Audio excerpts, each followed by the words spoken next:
안녕하십니까? 역사의 흐름 속에서 잠시 멈추어 우리 삶의 의미와 인류의 마지막에 대해 깊이 생각해보는 시간입니다. 오늘 우리가 함께 나눌 이야기는 어쩌면 많은 분들에게는 조금 낯설거나 혹은 무겁게 느껴질 수도 있는 주제입니다. 바로 세상의 마지막에 대한 예언입니다. 하지만 이 이야기는 단순히 두려움을 주기 위함이 아닌 오늘을 살아가는 우리에게 주어진 시간을 어떻게 사용해야 하는지에 대한 깊은 성찰과 지혜를 주기 위함입니다. 본격적인 이야기에 앞서 잠시 여러분께 부탁의 말씀을 드립니다. 이 귀한 생명의 말씀이 더 많은 영혼에게 닿을 수 있도록 지금 잠시 시간을 내어 구독과 좋아요를 눌러주시면 감사하겠습니다. 여러분의 작은 손길 하나하나가 하나님의 나라를 확장하는 귀한 도구가 됩니다. 이 영상을 공유하시는 모든 분들의 가정과 삶에 하나님의 놀라운 축복이 함께하기를 소망합니다. 자, 이제 시작하겠습니다. 우리가 살아가는 이 시대는 그 어느 때보다 풍요롭고 편리해졌지만 동시에 우리는 언제 터질지 모르는 불안감 속에서 살아가고 있습니다. 아마 우리 부모님 세대는 전쟁의 폐허 속에서 내일 아침 눈을 뜰 수 있을지조차 확신할 수 없었던 시절을 겪으셨을 겁니다.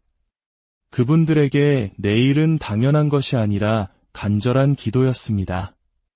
지금의 우리는 그 정도는 아닐지라도 전염병, 경제위기, 기후변화, 그리고 끊이지 않는 분쟁의 소식들 속에서 보이지 않는 거대한 시계가 똑딱거리는 소리를 듣는 듯한 기분을 느낄 때가 있습니다. 마치 인류라는 거대한 배가 정해진 항구를 향해 나아가고 있으며 그 끝이 얼마 남지 않았다는 막연한 예감 같은 것이죠. 성경은 바로 그 시간과 마지막에 대해 아주 명확하게 이야기하고 있습니다. 그리고 그 말씀들은 단순한 추측이나 상상이 아니라 살아계신 하나님의 선포이기에 반드시 이루어진다고 말합니다. 하나님의 예언이 어떻게 현실이 되는지 제 삶에 있었던 한 가지 개인적인 경험을 먼저 나누고 싶습니다. 2009년 6월, 저는 아직 젊은 신학생이었습니다. 어느 날 저녁, 아내와 함께 존경하는 한 목사님의 댁에서 교제하는 시간을 가졌습니다. 예배와 찬양이 깊어지던 순간 그 자리에 있던 목사님의 아들이 제게 다가와 안수하며 기도하기 시작했습니다. 그리고 그는 마치 하나님의 음성을 대신 전하는 것처럼 제게 예언의 말을 쏟아냈습니다. 저는 그날 밤 집으로 달려가 그가 했던 모든 말을 제 일기장에 그대로 기록했습니다. 제 서재에 지금도 보관된 그 낡은 일기장의 한 페이지를 여러분께 읽어드리겠습니다. 시련과 연단의 시간이 올 것이다. 아주 가까운 미래에 중대한 결정을 내려야 할 것이다. 수많은 젊은이들이 군대처럼 나를 따를 것이다. 청년 사역을 거쳐 교회를 담임하게 될 것이다. 나의 사역은 다음 세대에 큰 영향을 미칠 것이며 세상 문화와 충돌하는 논쟁적인 사역이 될 것이다. 그것은 바로 복음이라 불릴 것이다. 하나님은 나의 과거의 실패조차 사용하셔서 나를 연단하고 계시며 전략적으로 나를 이곳으로 보내셨다. 이 모든 일은 아주 가까운 다음 시기에 일어나기 시작할 것이다. 그러니 두려워하지 말라. 2009년에 기록된 이 글은 당시 저로서는 상상하기 어려운 내용이었습니다. 하지만 그 후 제 삶은 놀랍게도 예언의 말씀 그대로 펼쳐졌습니다. 6개월 안에 저희 부부는 앞으로 어디에 교회를 개척할지 중대한 결정을 내려야 했습니다. 기도 끝에 제 의지와는 상관없이 하나님은 저를 애틀랜타로 보내셨습니다. 그리고 그곳에 도착한 지 6개월 만에 저는 한 교회의 청년부 사역자가 되었습니다. 1년 후 저희는 첫 교회를 개척하라는 부르심을 받았고 그로부터 2년 뒤인 2012년 10월 저희의 첫 교회가 세워졌습니다. 그리고 12년이 지난 지금 제 눈앞에는 복음의 깃발 아래 모인 수많은 젊은이들이 군대처럼 서 있습니다. 복음을 전하는 제 사역은 때로 세상과 많은 논쟁을 불러일으켰습니다.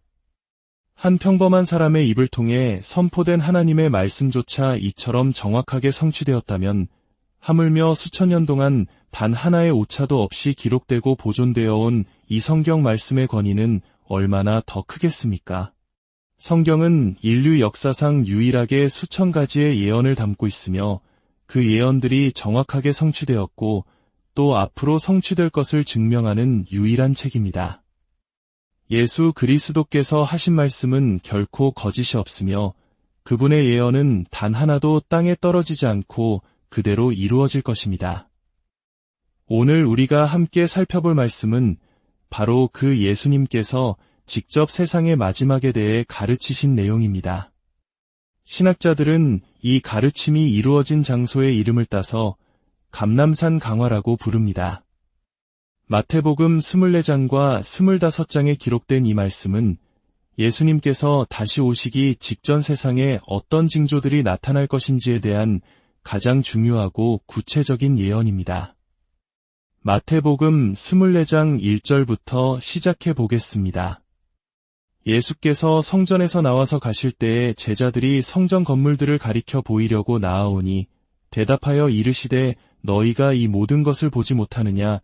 내가 진실로 너희에게 이르노니 돌 하나도 돌 위에 남지 않고 다 무너뜨려지리라. 예수님께서는 지상에서의 마지막 주간을 보내고 계셨습니다. 종교 지도자들과의 논쟁을 마치신 예수님은 성전을 떠나십니다. 이것은 예수님께서 그 성전에 들어가신 마지막 순간이었습니다. 당시 예루살렘 성전은 헤롯 왕이 지은 것으로 중동 전역에서 가장 웅장하고 아름다운 건축물이었습니다. 대리석과 황금으로 장식되어 햇빛 아래 눈부시게 빛나는 그 모습을 보며 제자들은 감탄하며 예수님께 자랑스럽게 말했습니다. 주님, 이 웅장한 건물들을 보십시오. 하지만 예수님의 대답은 충격적이었습니다. 이 아름다운 성전이 미래에 돌 하나도 돌 위에 남지 않고 완전히 파괴될 것이라고 예언하신 것입니다. 그리고 이 예언은 정확히 주후 70년 로마의 티투스 장군이 예루살렘을 침공했을 때 문자 그대로 성취되었습니다. 수많은 유대인이 학살당했고 웅장했던 성전은 완전히 폐허로 변했습니다. 예수님의 말씀이 얼마나 정확한지 보여주는 사건입니다. 생명의 말씀도 심판의 경고도 그분의 말씀은 반드시 이루어집니다. 내가 너를 떠나지 아니하며 버리지 아니하리라는 약속을 믿을 수 있다면 내가 다시 오리라는 약속 또한 우리는 믿어야 합니다. 성전을 떠나신 예수님과 제자들은 감람산 위에 앉으셨습니다.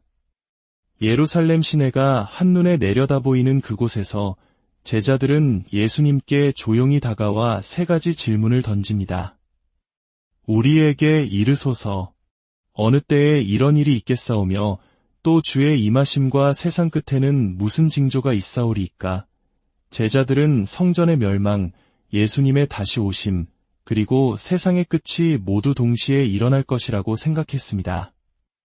그들은 예수님께서 로마의 압제에서 이스라엘을 구원하고 하나님의 나라를 즉시 회복하실 것이라는 기대에 차 있었습니다. 하지만 그들은 예수님께서 떠나셨다가 다시 오실 때까지 교회 시대라는 긴 시간이 있을 것이라는 사실은 알지 못했습니다. 바로 오늘 우리가 살고 있는 이 시대입니다. 이제 예수님께서는 제자들의 질문에 답하시며 세상의 마지막 때, 특히 대환난이라고 불리는 7년의 기간 동안 일어날 징조들에 대해 말씀하기 시작하십니다. 이 7년의 대환난은 미래에 등장할 적그리스도라는 인물이 이스라엘과 7년간의 평화 조약을 맺으면서 시작될 것입니다. 그 기간은 인류 역사상 전례 없는 고통과 재앙, 그리고 혼란의 시간이 될 것입니다. 그리고 그 시대를 알리는 징조들은 다음과 같습니다. 첫 번째 징조는 전 세계적인 속임수입니다. 예수께서 대답하여 이르시되 너희가 사람의 미혹을 받지 않도록 주의하라. 많은 사람이 내 이름으로 와서 이르되 나는 그리스도라 하여 많은 사람을 미혹하리라. 세상이 극심한 혼란에 빠지면 사람들은 자연스럽게 그들을 이끌어줄 지도자를 찾게 됩니다. 바로 그때 수많은 거짓 선지자들이 일어나 자신이 바로 세상을 구원할 메시아, 즉 그리스도라고 주장할 것입니다. 그리고 수많은 사람들이 그들의 거짓말에 속아 넘어갈 것이라고 예수님은 경고하십니다. 이것은 오늘날 우리에게도 중요한 교훈을 줍니다. 거짓 가르침에 미혹되지 않기 위해 우리가 할 수 있는 가장 지혜로운 일은 바로 하나님의 말씀인 성경을 스스로 깊이 아는 것입니다. 건전한 성경적 가르침 아래 거하고 기도 생활을 통해 분별력을 키워야 합니다. 여러분의 모든 신학적 지식이 팟캐스트나 사람이 쓴 책이나 소셜미디어에서 온다면 여러분은 미혹되기 쉽습니다. 스스로 성경을 읽고 직접 하나님의 음성을 듣는 훈련을 하십시오. 요한계시록 6장에는 이 시기에 일어날 일들이 상징적으로 묘사되어 있습니다. 어린 양이신 예수님께서 7인을 떼실 때 4명의 기수가 차례로 등장합니다. 첫 번째 기수는 흰 말을 타고 나타나는데 그는 활을 가졌고 면류관을 받고 이기려고 합니다. 그는 바로 세상을 속이는 적그리스도를 상징합니다. 두 번째 징조는 전 세계적인 분쟁입니다. 난리와 난리 소문을 듣겠으나 너희는 삼가 두려워하지 말라. 이런 일이 있어야 하되 끝은 아직 아니니라. 적그리스도가 등장한 후 붉은 말을 탄 두 번째 기수가 나타나 땅에서 화평을 제하여 버리고 사람들이 서로 죽이게 만듭니다. 즉, 전 세계적으로 전쟁과 분쟁이 끊이지 않을 것입니다. 지구 곳곳에서 끔찍한 전쟁이 일어나고 수많은 도시와 국가가 파괴되며 거리에는 피와 죽음이 넘쳐날 것입니다. 기반시설과 전력망이 붕괴되고 식량 공급망이 끊어질 것입니다. 세상은 극도의 불안과 공포에 휩싸이게 됩니다. 하지만 주님은 그 가운데서도 믿는 자들에게 두려워하지 말라고 말씀하십니다. 세 번째 징조는 전 세계적인 고통입니다. 민족이 민족을, 나라가 나라를 대적하여 일어나겠고 곳곳에 기근과 지진이 있으리니 전쟁의 뒤를 이어 검은 말을 탄 세 번째 기수가 나타나 저울을 손에 들고 극심한 기근을 가져옵니다. 또한 청황색 말을 탄 네 번째 기수가 나타나는데 그의 이름은 사망입니다. 그는 땅의 4분의 1의 권세를 얻어 칼과 흉년과 사망과 땅의 짐승들로서 사람들을 죽입니다. 즉, 전 세계적인 기근과 지진, 그리고 각종 재앙으로 인해 수많은 사람들이 고통받게 될 것입니다. 그리고 예수님은 이 모든 재앙에 대해 이렇게 말씀하십니다. 이 모든 것은 재난의 시작이니라. 여기서 재난의 시작은 원어로 해산의 고통의 시작을 의미합니다. 아기가 태어나기 직전 산모의 진통이 점점 더 잦아지고 강해지는 것처럼 세상의 마지막이 가까워질수록 이러한 재앙들의 빈도와 강도가 점점 더 심해질 것이라는 의미입니다. 주님은 우리에게 마지막 때의 징조를 명확히 알려주셔서 우리가 그때가 가까이 왔음을 분별하고 깨어있도록 하셨습니다. 네 번째 징조는 성도들을 향한 전 세계적인 박해입니다. 그때의 사람들이 너희를 환난에 넘겨주겠으며 너희를 죽이리니 너희가 내 이름 때문에 모든 민족에게 미움을 받으리라. 그때에 많은 사람이 실족하게 되어 서로 잡아주고 서로 미워하겠으며 환난의 후반부로 갈수록 예수 그리스도를 믿는 사람들에 대한 박해는 극에 달할 것입니다. 모든 나라와 민족이 성도들을 미워하고 죽이려 할 것입니다. 심지어 믿음을 버린 사람들이 돌아서서 끝까지 믿음을 지키는 사람들을 배신하고 박해하는 끔찍한 일들이 벌어질 것입니다. 이것이 제가 오늘날의 설교들에 대해 질문을 던지는 이유입니다. 우리가 듣는 수많은 설교와 가르침들은 과연 우리를 무엇을 위해 준비시키고 있습니까? 우리의 감정을 만족시키고 세상적인 성공을 약속하는 메시지들이 과연 다가올 환난의 때에 우리의 믿음을 지켜줄 수 있을까요? 우리는 곧 닥쳐올 시대를 위해 성도들을 준비시키는 우리를 그리스도의 신실한 증인으로 세우는 가르침에 귀를 기울여야 합니다. 다섯 번째 징조는 전 세계적인 혼돈과 무질서입니다. 거짓 선지자가 많이 일어나 많은 사람을 미혹하겠으며 불법이 성함으로 많은 사람의 사랑이 식어지리라. 그러나 끝까지 견디는 자는 구원을 얻으리라. 세상에 죄악과 불법이 만연해질 것입니다. 사람들은 더 이상 선과 악을 구분하지 않고 각자 자기 소견에 옳은 대로 행할 것입니다. 이러한 극심한 혼돈 속에서 사람들의 마음은 차갑게 식어버릴 것입니다. 사랑과 긍휼은 사라지고 이기심과 증오만이 남게 될 것입니다. 우리는 이미 오늘날 사회 속에서 이러한 바람이 불어오는 것을 느끼고 있습니다. 눈을 가진 자는 보고 귀를 가진 자는 들어야 합니다. 종말의 바람이 불어오고 있는데 우리는 언제까지 교회 놀이를 하며 시간을 낭비하겠습니까?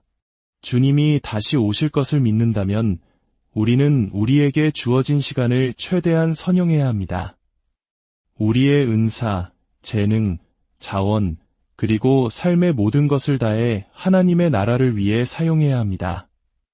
여러분은 자신을 위한 기념비를 쌓고 있습니까?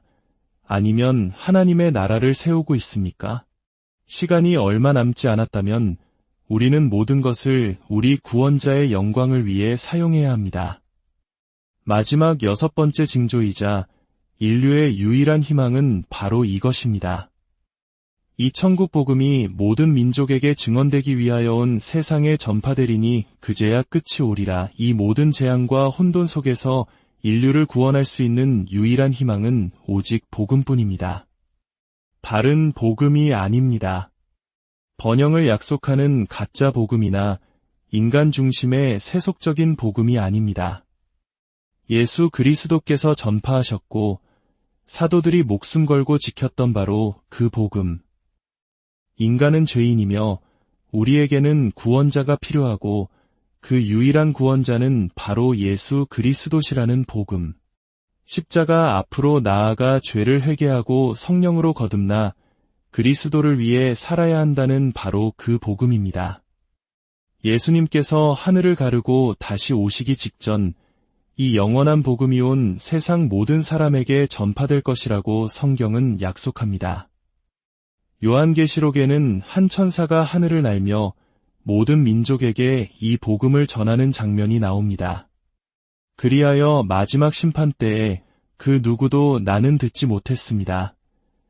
라고 변명할 수 없게 될 것입니다. 모든 사람이 자신이 들은 말씀에 대해 책임을 져야 할 것입니다. 그렇다면 이 모든 미래의 일들이 오늘을 살아가는 우리에게 왜 그토록 중요할까요? 사도 바울은 데살로니가전서에서 휴거라고 불리는 사건에 대해 이야기합니다.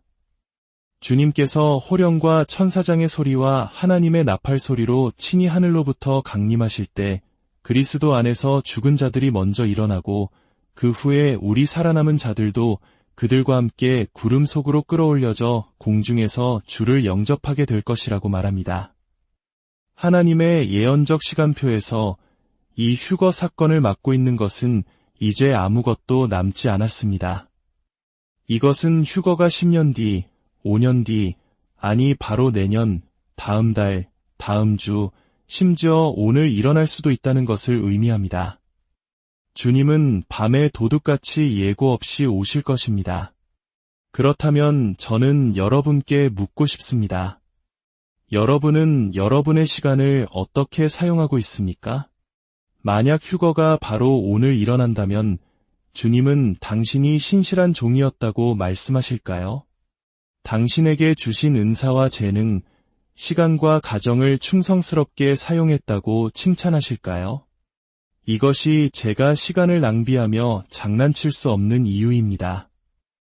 이것이 제가 무릎 꿇고 기도할 때마다 잃어버린 영혼들을 위해 눈물로 부르짖는 이유입니다. 이것이 제가 여러분의 가정과 자녀들을 위해 여러분의 믿음이 깨어나고 불타오르기를 위해 간절히 기도하는 이유입니다. 얼마나 더 교회 놀이를 하시겠습니까? 세상 끝에 바람이 불어오고 있는데 말입니다. 얼마나 더 죄를 사랑하고 어둠 속에서 하나님이 보지 못할 것이라 생각하며 살아가시겠습니까? 얼마나 더 헛된 일에 시간을 낭비하시겠습니까? 무엇이 당신을 진지하게 만듭니까? 언제 당신의 신앙생활, 당신의 증인의 삶, 당신의 기도, 당신의 부르심에 대해 진지해지시겠습니까? 얼마나 더 예배당에 와서 말씀을 듣고는 다음 주일까지 하나님 나라에 대해 전혀 신경 쓰지 않고 세상으로 달려 나가시겠습니까? 얼마나 더 그렇게 하시겠습니까? 주님께 붙잡히는 마지막 순간까지 말입니까? 주 예수님은 오셨고, 사셨고, 죽으셨고, 부활하셨으며 다시 오십니다. 먼저 그의 교회를 위해, 그리고 환난 후에 그의 천년왕국을 위해 오십니다. 당신은 준비되었습니까? 당신은 신실한 자로 발견될 것입니까? 아버지 하나님, 우리의 눈을 열어주십시오. 우리의 마음에 불을 붙여주십시오. 우리 가슴에 성령의 불을 지펴주셔서 저 하늘에서 나팔 소리가 울려 퍼질 때 우리가 모두 신실한 자로 발견되게 하여 주옵소서. 이 말씀을 듣는 모든 심령이 잠에서 깨어나게 하시고 남은 생을 오직 주님의 영광을 위해 살기로 결단하게 하여 주옵소서. 위대하고 장엄하며 비교할 수 없는 우리 주 구원자 예수 그리스도의 이름으로 기도합니다.